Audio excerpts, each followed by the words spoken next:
What's good, everybody? We all enjoy high skill matchups. We all enjoy, our Volkanovski versus Islam fight. We enjoy Oliveira versus Armin. Back in the day, TJ Dillashaw versus fucking Dominic Cruz.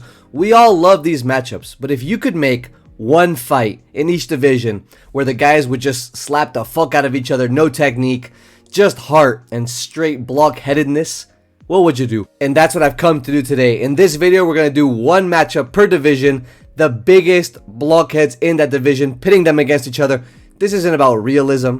This isn't about, I hope this fight gets made, and I hope most of these fights don't get made, alright? But if they get made, we're in for a treat. Starting off with the heavyweight division. The reason we're starting off heavy, we're starting off with the big boys, is because the lower you get in the list, the harder it is to find blockheads, alright? We all know the fatter you fucking are, the less skill you have, and that's been the norm for forever. So we're going to start off with the big boys. A lot of people to choose from here, but I had to go with Shamil the Meal Gaziev versus the Vanilla Gorilla, Louis Sutherland. Look at these two fucking guys, bruh. Not only are they blockheads, they are block bodies. They are completely wide in every aspect of the word. It's not only their cranium, all right? This is the ultimate fat bitches fighting over food matchup. Not only would these guys not wrestle each other. Yes, Shamil has the beard. Yes, he comes from like Qatar or wherever he's from. Not only would these guys not wrestle each other, I'm sure this would be fireworks on the feet. And it would last like 0.5 rounds. Like minute 2.5 of the fight, one or both of these guys would be completely gassed the fuck out. It would be like watching two obese koalas trying to make love at the zoo, And at the beginning, you're not really sure what they're trying to do. Like imagine your mom walks in, she'd look at the screen and she'd see the cage and she'd see like the tatami and she'd be like, what are you watching? Because she'd be watching the two guys hugging each other. They try to like wrap that sweaty body lock on each other. And she just have no idea what's going on until you told her, yeah, these guys are supposed to be fighting, It's like, really? Those guys? And like, yeah, man, this is really one of the only sports in the world, apart from like golf or fucking billiards or fucking, bowling, where you can be a genuine obese human being and still fight and still be ranked in the UFC. It's absolutely insane, all right? But that's my pick for the heavyweight matchup. You could have brought lots of guys in here. We could have brought fucking Marcin Tybura. We could have brought Tai Tuivasa, all right? But blockhead, what really like invokes the idea of a blockhead, it's these two. For me, it's these two, all right? Let me know down below what your heavyweight blockhead matchup is, all right?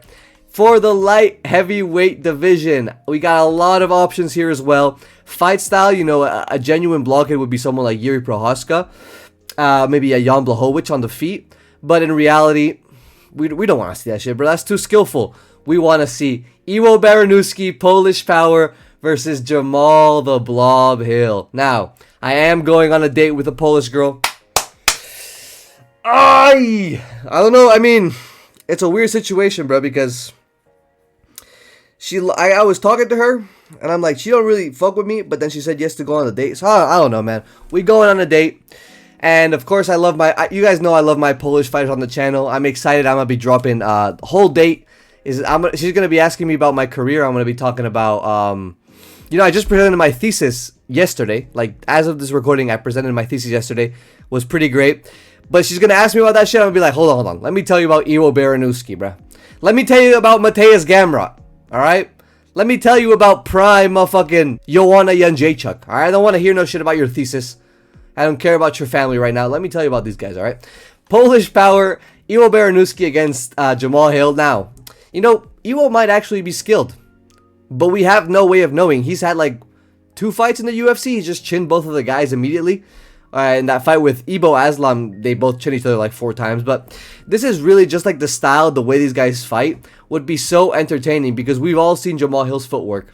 We've all seen, we've all seen the jiggle at range. And we've seen Iwo's fighting style, bro. Hands down, swinging from the hip. Fucking 2-punch combinations and then steps back and then 2-punch combination again. This is just an ultimate no skill.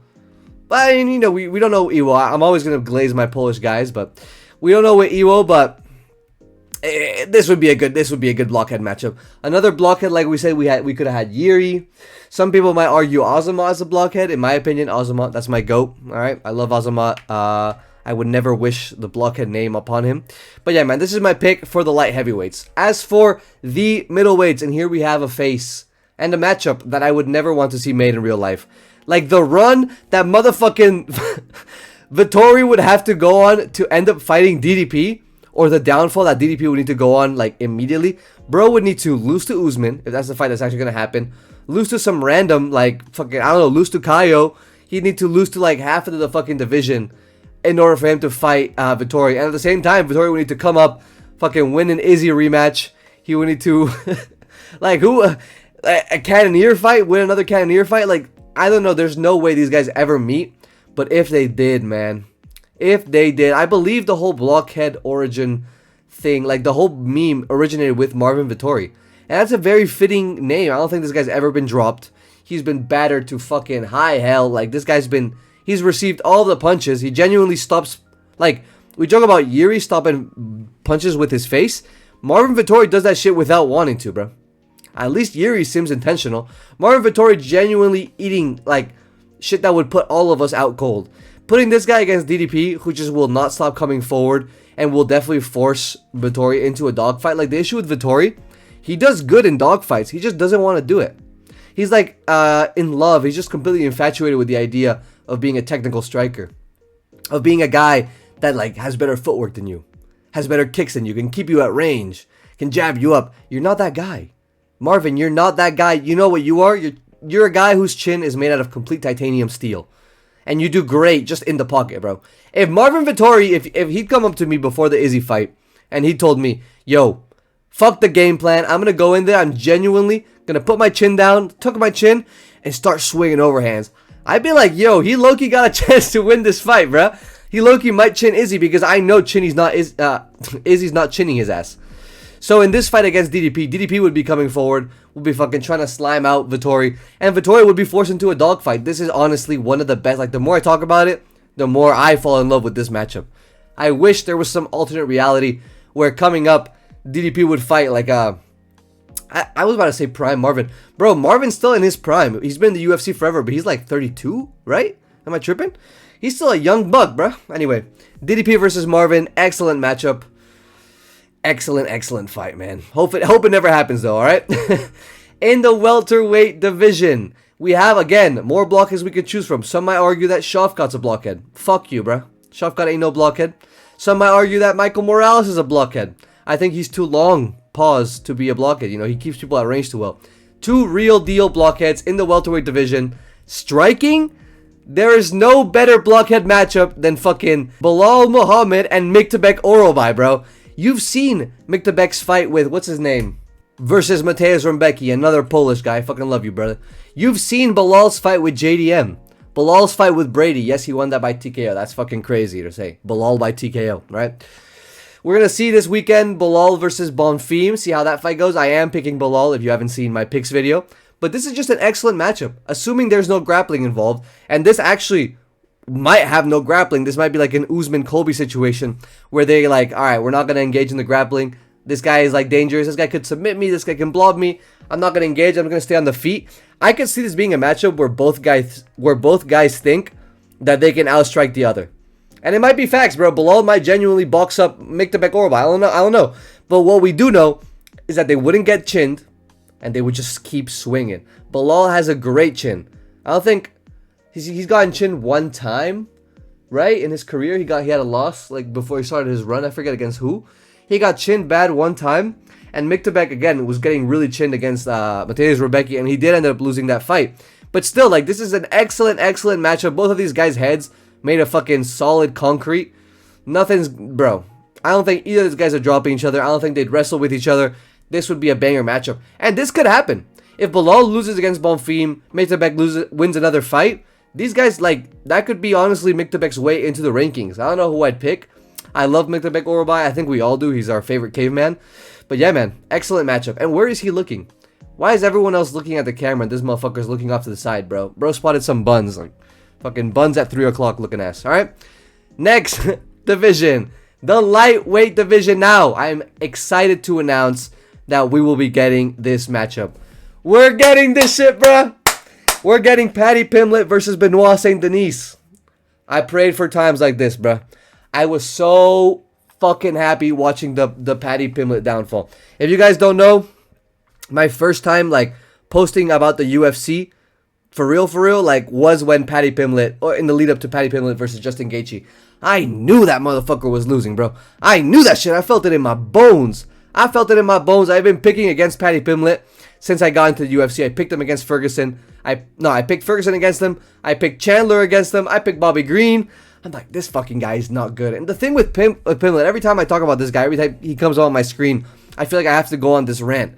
He's delusional, and I'm sure most fighters are delusional, and that's okay. But I feel like his delusion doesn't extend to, like, training motivation. Like, he genuinely thinks he's the best and that he doesn't need to improve and that he can just win, because he's been fighting in the same way with the same style forever, bro. You look at his early fights and you look at his fights now, this motherfucker hasn't changed a thing. He's still getting smudged up against the fence, trying to jump a fucking standing triangle choke. Alright? Still doing random bullshit. Still swaying with his chin looking up at the air as if he's like fucking talking to God. Like, brother, please let me get this KO. Like, this fucking guy, and the way he looks at me right now in this pose, why are you piercing your lips? You look like my fucking cat that's about to take a shit. Alright? My fault. Paddy Pimblett versus Benoit Saint Denis. I don't even think I need to explain this matchup. We've seen the Benoit fight against Poirier. We've seen the Benoit fight against fucking Matt Frivola. The Benoit fight against Hooker, was it? This guy's a fucking blockhead. We saw how much damage he was absorbing against Moicano. Was cut up, still looking to fight, looking to scrap. This guy's genuinely probably killed people, right? He was in the French Special Forces. This guy's actually taken a life. You can see it. And look at his Muppet ass face. You can see it in his eyes. He's taken a life before. Putting Benoit against Paddy, I'm so glad. This is probably the best thing the UFC has ever done, bruh. I'm not gonna lie. I'm willing to forgive them for selling out to Israel because of this fucking fight. Man, I'm so excited. I might be more excited for this fight than Pereira versus Gane, I'm not gonna lie. And Pereira's my favorite fighter. But just, man, this is genuinely potential to be fight of the fucking year. Because Pimlett's not gonna get chinned. Benoit might get chinned, maybe. But Pimblett doesn't really have that kind of crack on him. And it's just going to be Benoit out-damaging Pimblett. If it gets to the wrestling, we might actually see some high-level jiu-jitsu. Both of these guys are good submission artists on the ground. Like, this is just an excellent fight, bro. Not only a blockhead fight, it's just a good fight, period. Period, man.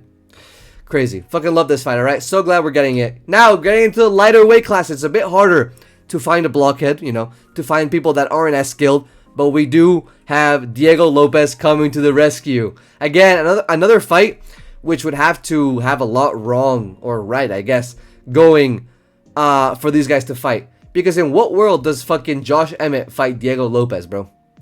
Diego Lopez coming off of 2 title challenges.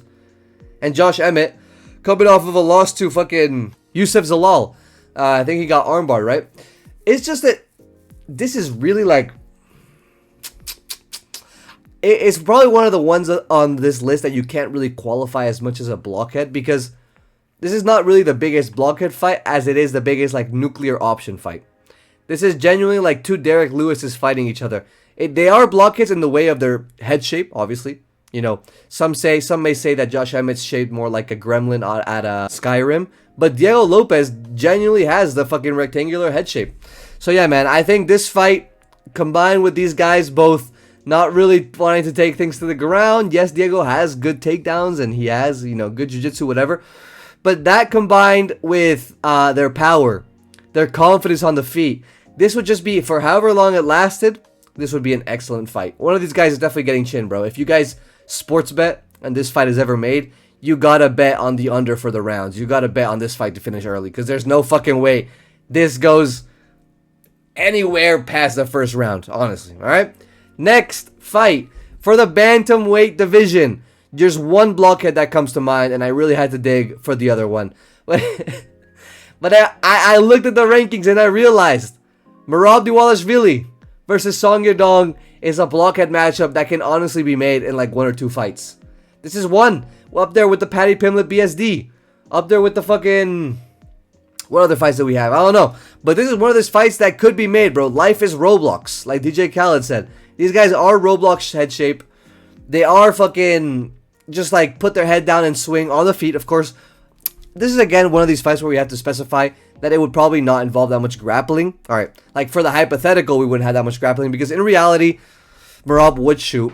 Song Yadong would stuff a couple of the takedowns. I'm 100% sure of it. But like if this fight happened for real, we'd see like wrestle fucking. Like we always do, right? I love Merab, but that's what we'd see.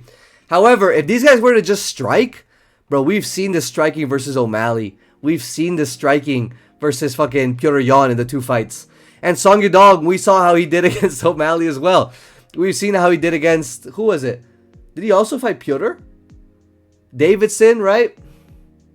He submitted Davidson. We've seen these guys striking. They are real, like, put your chin down and swing. And there's a chance that if that's what they did, Song Yudong knocks out Merab. Like, you never really know, bro. Merab has low-key shown to be a little chinny in some of his fights, you know. I don't want to speak negatively on my GOAT, Merab Dvalishvili, but that's what it is, man. This is an excellent blockhead fight. We might actually get this if Merab loses to Petr in the rematch. I hope they make that rematch. And then if Song wins another one, we could see that fight. I don't think the UFC really cares about getting Merab back into the title fight or into the title picture. Unfortunately, you know, he is, to me, probably one of the best champions we've had in recent memory in all of the UFC, really, because of how active he's been. But yeah, man, I'm sure this fight could actually come to fruition. I hope it doesn't, but I could see it come to fruition. And if it stays on the feet, excellent blockhead fight. All right. And for the last division, the flyweight division, this was definitely the hardest one to find blockheads. I considered Charles Johnson for this fight. I considered Tatsuro Taira for this fight for how he looked on the feet against Joshua Van. But nah, man. A third scrap. Let's run this shit back a third time, bro. Kai Kara France versus Brandon Moreno 3. If you've seen these guys' 2 first fights, you're like, whoa, what division are we in, bro? You think we're seeing some 2 miniature heavyweights fighting. These guys genuinely overhand, body kick, overhand, hooks. Like, it's almost as if straight punches were illegal during these matchups, all right? Wonderful fights, super entertaining. Some might say, you know, the Brandon Moreno and, what's the guy's name? Davison Figueiredo quadrilogy. That saved the flyweight division. I say the fucking 2 fights with Kai Kara France and the third. That's what really did it, bruh. That's what really did it for me. Those fights were great to watch. Those fights were great to see. I keep seeing the highlights. I've seen the highlights myself. I've gone back. I've rewatched them. The body kick he finished them with in that last round. That shit was nasty. You could hear that shit, bro. You heard that shit throughout the whole arena. But yeah, man. Amazing fights. Amazing possible fight. I don't think this would ever happen. I mean, Kai Kara France isn't even ranked in the UFC right now because he's taking a mental health break or whatever's going on. Wish him the best. I want our blockhead to come back and give us some more scraps. But this would be great. Who I'd pick in the third fight? I don't know. Moreno's low-key old now. Kai Kara France still a little bit young. Kai Kara France knocked out Steve Erceg. Did pretty good. He got that title fight. He got submitted in. But, you know, that's the GOAT. That's Pantoja. But yeah, man. Let's get this fight. Let's get this fight made. Let's get a third fucking fight. You know, fuck it, bro. And yeah, man. Those are my blockhead matchups. Completely unscripted video. Man, I love these fights. I love the idea of these fights. I hope a lot of them don't get made. But I am very excited for Paddy Pimblett and BSD. What do you guys think is the best blockhead matchup in this video? And let me know if I missed anything. Because maybe I missed. Maybe you think Derek Lewis should be here, right? Maybe you think Brendan Allen from the middleweights. Maybe you think he should be here. But yeah, man. Thank you guys for watching. I'm going to go get ready for class, alright? Ciao.